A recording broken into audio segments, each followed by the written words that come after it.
사도행전 12장에 기록된 이 말씀을 통해서 하나님께서 주시는 은혜를 우리가 함께 나누기를 원합니다. 여러분, 이 사도행전 12장 말씀에는 예루살렘에서 사도들이 순교를 당하고 또 이 감옥에 갇히는 이 핍박에 대한 이야기를 기록하고 있습니다. 이 당시 예루살렘을 중심으로 이 기독교 세력이 급속하게 늘어나게 될 때 이 정치 세력들과 또 유대 지도자들에게 엄청난 핍박을 받게 됩니다. 그러나 이런 핍박과 환난도 성령께서 행하시는 능력을 막을 수 없다는 것을 오늘 말씀을 하게 됩니다. 오늘의 이 말씀의 핵심은 성령의 사역입니다. 성령이 핍박을 이기게 하고 땅끝까지 복음을 전하는 일을 하게 하신다는 것입니다. 오늘 이 사도행전 12장 1절 말씀에는 예루살렘에서 있었던 기독교인들의 핍박 때문에 사도들 중에 제일 먼저 순교를 당한 요한의 형제 야고보 사도의 이야기를 먼저 기록을 합니다. 이 당시에 이스라엘을 다스리고 있던 사람은 헤롯 대왕의 손자인 헤롯 아그리파 1세였습니다. 이 헤롯 아그리파 1세는 당시 로마의 황제였던 글라우디우스 황제와 친분이 있었습니다. 그런데 이 글라우디우스 황제는 유대인의 반란에 대해서 굉장히 신경을 쓰고 있었고, 헤롯 아그리파 1세는 로마 황제를 안심시키기 위해 유대 지도자들의 이 마음을 얻으려고 애를 썼습니다. 그래서 이 당시 헤롯이 한 행동이 뭐냐면 이 유대인들이 싫어하는 기독교인들을 핍박하는 것이었습니다. 그래서 헤롯은 유대인들의 환심을 사기 위해 야고보를 칼로 죽이게 됩니다. 여러분, 사도행전 12장 1절 말씀에 보시면 그때 헤롯 왕이 손을 들어 교회 중에서 몇 사람을 해하리 하여 요한의 형제 야고보를 칼로 죽이니라고 말씀을 합니다. 이것은 헤롯의 정치적인 행동입니다. 이 당시 유대인들이 기독교인들을 미워하고 핍박을 했기 때문에 이 사도를 죽이는 일은 이 유대인들에게는 기쁨을 주는 것이었습니다. 그래서 이 헤롯은 유대인들이 기뻐하는 것을 보고 베드로까지 잡아들이게 됩니다. 아마 이 베드로는 12제자 중에서도 수제자이기 때문에 이 기독교인들에게 큰 영향력을 미친다고 생각을 했을 것입니다. 그런데 그때가 마침 6월절이라는 절기였기 때문에 이 절기가 끝난 뒤에 죽이려고 이 베드로를 감옥에 가두고 이 군사들을 붙여서 든든히 지키게 합니다. 왜냐하면 예전에 베드로를 한번 감옥에 가두었는데 천사들에 의해 풀려난 적이 있었습니다. 그래서 이번에는 4명의 군사들을 4조를 만들어서 이 베드로와 같이 묶어두었습니다. 이때 이 교회는 이 소식을 듣고 성도들이 함께 모여서 베드로가 풀려나도록 간절히 하나님께 기도했다라고 말씀을 합니다. 그런데 그날 밤에 이 감옥에 갇혀있는 이 베드로를 하나님의 사자, 이 천사가 또 데리고 나오게 됩니다. 사람의 힘으로는 하나님의 역사를 막을 수 없다는 것입니다. 이 7절 말씀 이하에 보시면 천사가 베드로를 깨워서 2명의 군사들 사이에 매여있는 이 베드로를 데리고 나온 것입니다.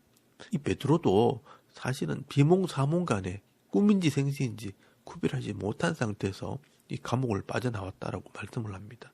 여러분, 9절 말씀에 보시면 베드로가 나와서 따라갈 때 천사가 하는 것이 생시인 줄 알지 못하고 환상을 보는 거 아니라라고 말씀을 합니다. 사실 이 성경에 영적인 존재인 천사들에 대한 사역을 많이 기록을 하고 있지만 보통 사람들이 이런 부분을 잘 느끼지 못합니다.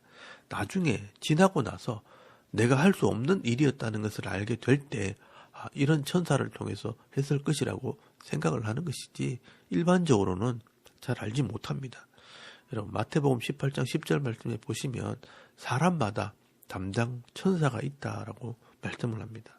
삼가 이 작은 자 중에 하나도 업신여기지 말라 너희에게 말하노니 그들의 천사들이 하늘에서 하늘에 계신 내 아버지 얼굴을 항상 배움느니라 라고 말씀을 합니다.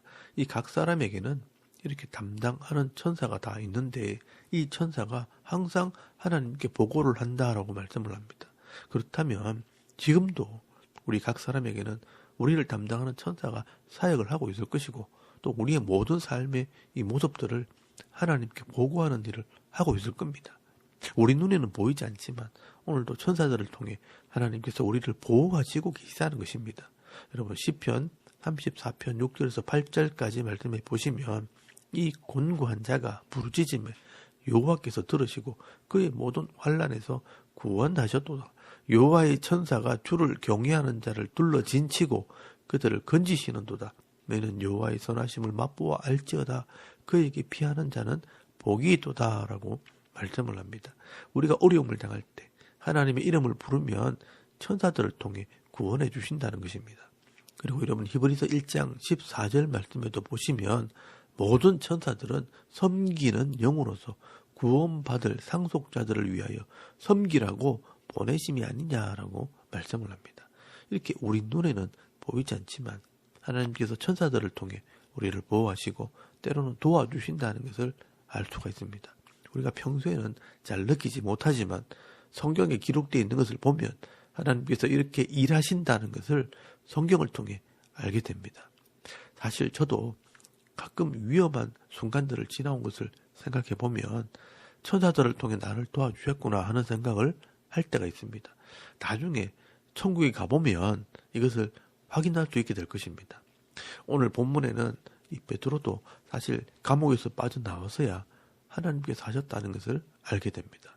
여러분 11절 말씀에 보시면 이에 베드로가 정신이 들어 이르되 내가 이제야 참으로 주께서 그의 천사를 보내어 나를 헤롯의 손과 유대 백성의 모든 기대에서 벗어나게 하신 줄 알겠노라 라고 말씀을 합니다.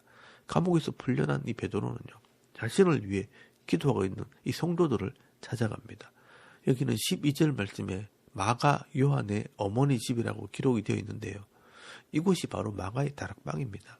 예수님이 성찬식을 하고 오순절 성령이 오실 때 제자들이 기도했던 곳입니다. 그런데 이 베드로를 위해 기도하던 사람들도 이 베드로가 감옥에서 나왔다는 말을 듣고 깜짝 놀랍니다. 이 로데라는 아이가 베드로가 문을 두드리는 것을 보고 베드로가 문 밖에 와 있다고 말할 때 그 말을 믿지 않았습니다. 이 사람들은 야고보가 순교를 당했기 때문에 이 베드로도 당연히 순교를 당할 줄 알았는데 감옥에서 나왔다고 하니 사람들이 믿지 못한 것입니다. 그래서 15절 말씀에 보시면 네가 미쳤다라는 말을 하고요. 만약 정말 베드로라면 그의 담당 천사일 것이라 라는 말을 하게 됩니다. 그래서 16절 말씀 끝에 보시면 베드로를 보고 놀라는지라 라고 말씀을 합니다. 여기 놀랐다는 말은 혼비백산하다, 정신이 나갔다라는 말입니다. 기절할 정도로 놀랐다는 것입니다. 하나님께서 성령을 통해 하시는 일은 놀라운 것입니다. 우리의 생각과 이 하나님의 생각은 늘 다릅니다. 우리가 상상하지도 못한 일들, 우리가 계획하지도 못한 일들을 하나님께서 행하신다는 것을 알아야 합니다. 다만 우리가 해야 할 것은 하나님의 이름을 부르고 하나님 편에는 있어야 한다는 것입니다. 내가 기도해서 이 내 기도가 응답되는 것이 아니라 내가 하나님의 백성이기 때문에 우리가 놀라운 일들을 보게 되는 것입니다. 나는 이것을 기도했는데 하나님께서는요, 더 놀라운 방법으로 응답하실 때가 있습니다. 그러므로 우리의 기도 제목이 이루어지지 않고 내가 원하는 대로 되지 않아도 실망하지 마시고요. 하나님 편에 서서 기도하면 하나님께서는 내가 생각하지도 못한 일들을 통해 우리의 문제를 해결해 주실 줄 믿습니다. 여러분, 이게 우리가 기도해야 하는 목적입니다. 그렇기 때문에 내가 기도하면 다 이루어진다. 내가 기도하면 하나님께서 들으신다. 이런 말을 하지 마시고 늘 겸손하게 엎드려서 내가 하나님의 백성이기 때문에 기도한다는 것을 잊지 마시길 바랍니다. 이 베드로는요, 놀라서 정신이 나간 이 사람들에게 하나님께서 어떻게 일하셨는지 간증을 합니다. 여러분 17절 말씀에 보시면 베드로가 그들에게 손짓하여 조용하게 하고 주께서 이 자기를 이끌어 옥에서 나오게 하던 일을 말하고 또 야고보와 형제들에게 이 말을 전하라 하고 떠나 다른 곳으로 가니라 라고 말씀을 합니다. 이렇게 하나님의 나라와 성령의 하시는 일은 사람이 막을 수 없습니다. 우리가 분명한 믿음과 신앙을 가지고 있다면 어떤 세상의 힘이나 능력도 이길 수 없고요. 하나님의 역사를 멈출 수가 없다는 것을 믿으시고 끝까지 믿음으로 승리하는 성도들이 다 되실 수 있기를 바랍니다. 그리고 오늘 본문에 이 사도들을 죽이고 핍박했던 헤롯 아그리빠 왕은 하나님께서 심판하십니다. 세상의 권력과 힘이 영원할 것 같지만 절대로 영원하지 않습니다. 헤롯이 갈릴리 지역을 다스리고 있을 때 이 북쪽 지역에 있는 두로와 시돈, 이 페니키아 지역에 있는 사람들이 헤롯과 문제가 생기게 됩니다. 오늘 본문에 이 불화에 대한 분명한 이유는 기록이 되어 있지 않지만 이 두로와 시돈이 지중해 지역에서 무역을 하는 항구 도시이기 때문에 아마 무역을 하는 상권에 대한 문제였을 것이라고 추정을 합니다. 그런데 문제는 이 두로와 시돈에는 농경지가 없기 때문에 이 갈릴리 지역에서 양식을 수입해서 먹고 사는데 이 헤롯과 관계가 어려워지면 이 양식을 공급받는데 문제가 생기게 됩니다. 그래서 이 블라스도라는 신하에게 부탁을 해서 이 헤롯과 화친하도록 뇌물을 주게 됩니다. 이 뇌물이 통했는지 날을 잡아서 이 헤롯이 두로와 시돈 지역을 찾아가서 교류를 하게 됩니다. 요즘 말로 하면 정상회담을 하게 된 것입니다.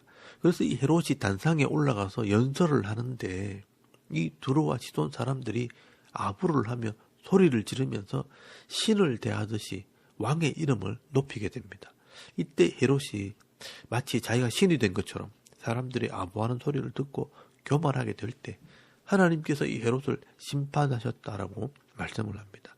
여러분 23절 말씀에 보시면 헤롯이 영광을 하나님께 돌리지 아니하므로 주의 사자가 곧 친히 벌레에게 먹혀 죽으니라 라고 말씀을 합니다.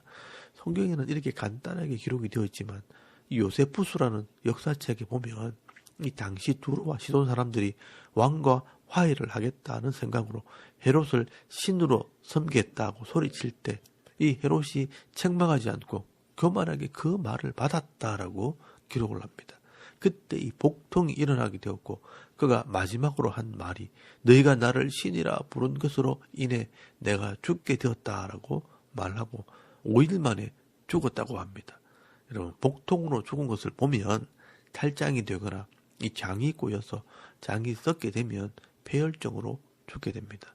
이렇게 세상의 모든 권력을 가진 것처럼 큰 소리를 치고 이 사도들을 죽이고 성도들을 핍박했던 이 헤롯은 눈에도 보이지 않는 작은 세균에 감염이 되어서 심판을 받게 됩니다.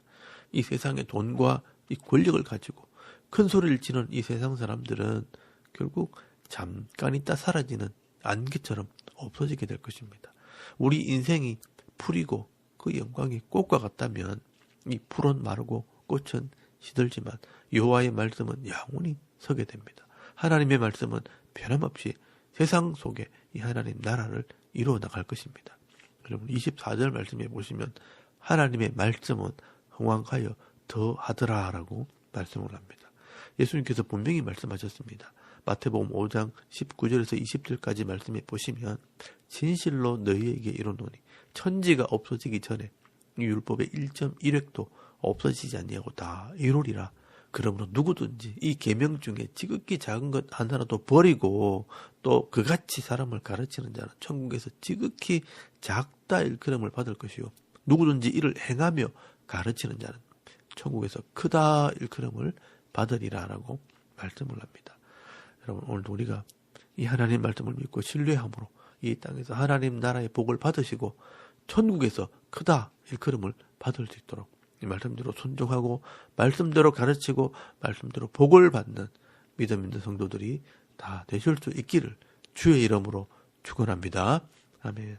우리 잠깐 기도드리겠습니다. 오늘도 말씀 충만, 성령 충만 받아서 이 하나님 말씀대로 순종하는 능력 있는 그리스도인이 되게 하옵소서. 또 나라와 민족을 위해 섬기는 교회와 성도들을 위해 여러분의 가정과 자녀들의 믿음을 위해서 또 개인의 기도 제목을 따라 기도하고 오늘 하루 삶을 또 시작할 수 있길 바랍니다. 다 같이 우리 하나님께 한번 기도드리겠습니다. 살아계신 하나님 은혜를 참 감사합니다. 오늘 이 아침에 우리가 하나님을 예배하게 하시고